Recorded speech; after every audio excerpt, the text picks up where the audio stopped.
Hola a todos, bienvenidos de nuevo, queridos amigos y amigas. Estamos en un nuevo estudio de forma sencilla de la Biblia y hoy estamos en el tema 681 para seguir estudiando en el Nuevo Testamento la trayectoria del pueblo judío en el momento del nacimiento de Jesús.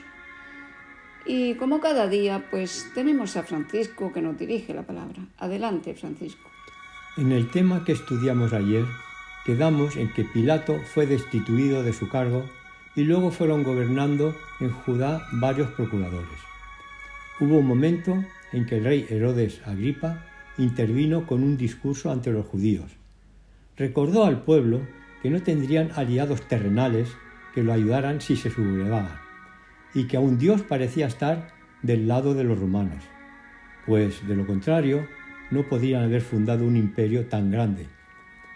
Que la rebelión contra los romanos solo llevaría al desastre, no solo a la población de Judea, a la ciudad y a un bello templo, sino también a los judíos dispersos, pues no hay, dijo el rey, ningún pueblo en el mundo donde no haya una parte de nuestra raza.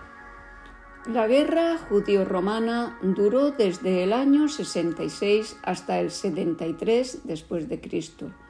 Ya había muerto Jesús y el cristianismo iba avanzando apoyado por los discípulos del mismo Jesús. A mediados del año 66 sucedieron dos cosas que ya una y otra significaba la guerra. Unos insurgentes judíos expulsaron a los romanos de la fortaleza de Masada y los sacerdotes, presionados por los judíos fanáticos, establecieron la ley de que ninguna ofrenda procedente de manos extranjeras debía recibirse en el templo. Entonces los judíos se vieron envueltos en una serie de increíbles matanzas. En estas guerras de los judíos contra los romanos murieron miles de hombres, sobre todo judíos, y en mayo del año 73 después de Cristo terminó la sangrienta guerra judeo-romana, por supuesto con la derrota de los judíos. Con la destrucción del templo, la dispersión del Sanedrín y la desaparición de todos los medios del gobierno propio, solo quedó la sinagoga. Por tanto, aunque los judíos siguieron existiendo, unidos por vínculos de raza y religión, cesaron por muchos siglos los vínculos nacionales y políticos. Desde entonces su vida giraba más que nunca antes en torno a la sinagoga y mantenían el ánimo pensando en la venida del Mesías para que los libraran de la ocupación extranjera. Todo el Sanedrín no escapó de Jerusalén después de la destrucción, pero se formó un nuevo consejo en Jamnia, pueblo en la costa al sur de Jope. El director de ese nuevo centro de judaísmo fue Joanán. A partir de esta fecha se obligó a los judíos a pagar impuestos al templo romano, pero el dinero que antes habían enviado para su propio templo ahora iba a Jamnia, de modo que este consejo disponía de recursos, aunque este consejo no tenía poder legislativo ni judicial en el sentido político, presidía a la codificación de la ley en las interpretaciones de los rabinos. Así comenzó la obra que más tarde produjo el Talmud. Las decisiones de ese consejo se dejan sentir entre los judíos dispersos, conocidos como los de la diáspora. Y algo más importante aún, el concilio de Jamnia fue el que oficialmente confirmó el canon del Antiguo Testamento, pero no reconoció con autoridad espiritual de importancia primordial los libros llamados apócrifos. El cristianismo incipiente era repudiado por los judíos.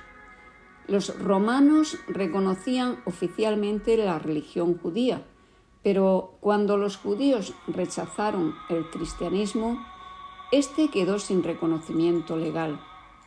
De modo que los cristianos fueron un grupo ilegal durante los 3 primeros siglos de existencia. Hemos de tener en cuenta que en todo el periodo del Nuevo Testamento no se registra que los cristianos manifestaran odio hacia los judíos, sino que procuraban ganarlos para Cristo. lamentaban que los judíos no quisieran aceptar el Evangelio y proseguían con su obra misionera a pesar de las persecuciones inspiradas por los judíos.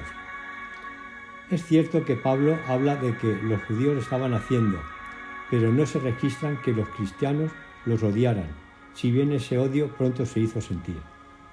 Por medio de las labores de Pablo y otros como él, aumentó rápidamente el número de gentiles dentro de la Iglesia cristiana, y llegó el tiempo cuando estos eran mayoría. Pablo había logrado que esos conversos quedaran libres de practicar el ritual de Moisés, a lo que se opusieron algunos judíos dentro de la Iglesia cristiana. Esta actitud, junto con la reacción de los cristianos gentiles, abrió una brecha entre ellos. Por un lado y por el otro, los judíos, tanto los que habían aceptado el cristianismo como los que seguían como judíos. Cuando sucedió la serie de revoluciones de los judíos contra los romanos, dado que los cristianos eran generalmente considerados como secta judía, se vieron en una situación difícil. Si permitían que se les confundiera con los judíos, podrían sufrir lo que estaban soportando estos en sus rebeliones contra los romanos. Por este motivo, los cristianos hicieron saber que no tenían ninguna relación con los judíos. De esta manera, el odio de los judíos contra los cristianos, junto con sus sublevaciones contra los romanos, hicieron que el cristianismo rápidamente entrara en el ambiente gentil, mientras que así se aislaba a los judíos aún más del mundo que los rodeaba. La historia de los judíos en el siglo I, siglo en que vino Cristo a los judíos y estos lo rechazaron, es sin duda un impresionante cumplimiento de la lúgubre profecía de Moisés en cuanto a las calamidades que sobrevendrían a Israel si éste desobedecía a Dios. Bueno, pues ya hemos llegado al final del tema de hoy. Así que mañana continuamos el estudio del Nuevo Testamento con el tema 682. Bendiciones y hasta mañana.